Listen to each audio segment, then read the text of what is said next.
Do you understand? क्या आप समझे?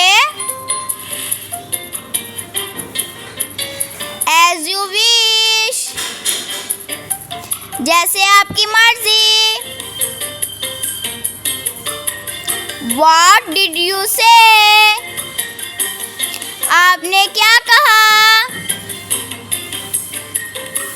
Make yourself at home. अपना ही घर समझे। What is he to you? ये तुम्हारा क्या लगता है?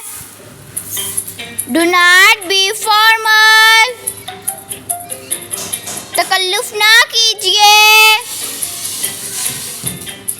Can you tell me? क्या आप मुझे बता सकते हैं? What for?